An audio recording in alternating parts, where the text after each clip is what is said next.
Bonjour à tous, on se retrouve dans Scratch pour un deuxième tutoriel. Alors le but c'est de vous présenter la configuration du logiciel, de réaliser un petit programme et de sauvegarder celui-ci. Alors c'est un petit peu compliqué de définir clairement à quoi sert Scratch parce que on peut faire tout un tas de choses avec celui-ci, on peut dessiner, on peut faire des calculs, on peut créer des jeux, on peut faire une infinité de choses, mais tout passe par de la programmation. Pour programmer, on utilise des blocs qu'on trouve dans cette zone centrale et on voit que ces blocs sont classés par famille. Par exemple, ici, je suis dans la famille mouvement, des blocs bleus, mais si je change de famille, je passe dans la famille apparence des blocs violets. Donc, chaque famille de blocs a une couleur pour qu'on puisse les reconnaître aisément. Ce sont ces blocs que je vais glisser dans cette grande zone grise qui occupe toute la partie droite de l'écran, qu'on appelle la zone programme ou la zone script, que je vais ensuite agencer de façon à réaliser des programmes.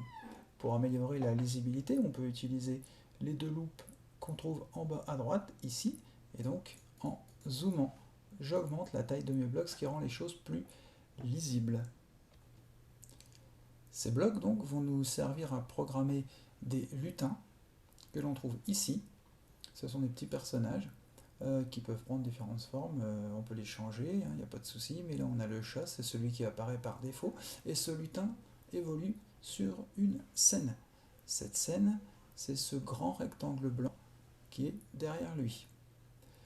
Cette scène, on peut soit la diminuer comme ceci pour augmenter la zone script, mais on voit moins bien, ou alors on peut carrément passer en mode plein écran, auquel cas on n'a plus du tout de bloc, mais par contre on a une scène très grande qui nous permet de bien visualiser le programme qu'on vient de réaliser.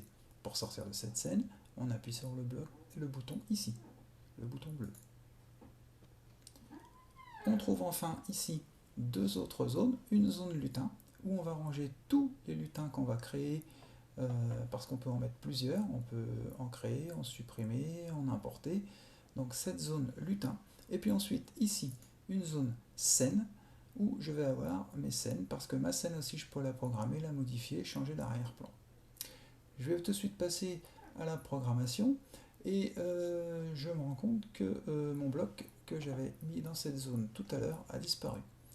Alors c'est normal parce qu'en fait il faut que j'indique à l'ordinateur sur quoi je travaille. Or moi je vais travailler sur le chat. Donc il faut que je clique sur le chat et à ce moment-là celui-ci est encadré en bleu. Quand j'étais sur la scène, je travaillais sur la scène, elle était elle aussi encadrée en bleu. Donc je reviens sur mon chat. Je vais réaliser un programme avec ce chat et ça sera très simple puisque je vais juste le faire miauler. Alors mes blocs, lorsque je ne m'en sers pas, je peux les jeter et les remettre ici. Ils disparaissent, il faut savoir que c'est définitif, il n'y a pas de possibilité d'annuler la dernière action. Donc pour faire un programme, il y a toujours une chose qui est immuable, c'est le fait de créer un événement qui va lancer ce programme. Alors là, je vais utiliser l'événement le plus classique, c'est le drapeau vert. C'est-à-dire que quand le drapeau vert est cliqué, mon programme va s'exécuter. Je retrouve le drapeau vert ici qui me sert à lancer le programme. Et puis ici, j'ai un stop pour l'arrêter. Ensuite, évidemment, faire miauler le chat, c'est un son. Donc, je le trouve dans la banque son. Et je vais donc jouer le son miaou. Je viens emboîter mon bloc sous le bloc événement et je constate qu'au-dessus, il n'y a pas de possibilité d'emboîter quoi que ce soit au-dessus de tous ces blocs événements de par leur forme. C'est bien la preuve qu'ils sont toujours en tête de programme. Voilà, j'ai réalisé mon premier programme et je vais le tester. C'est parti, j'appuie sur le drapeau vert. Donc le chat miaule, c'est-à-dire que mon programme fonctionne. Voilà. On va essayer de sauvegarder ce programme. Et pour faire ça, il y a plusieurs solutions. On va essayer d'en trouver une qui est relativement simple, parce que je sais que c'est relativement compliqué pour vous, ce genre de choses. Alors, ici on est à la maison, on peut enregistrer des choses sur le bureau, ce qui n'est pas le cas au collège.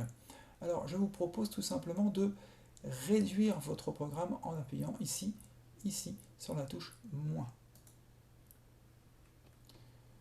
Je suis revenu sur mon bureau, et donc je vais faire un clic droit avec la souris. Alors, un clic droit avec la souris possède deux boutons.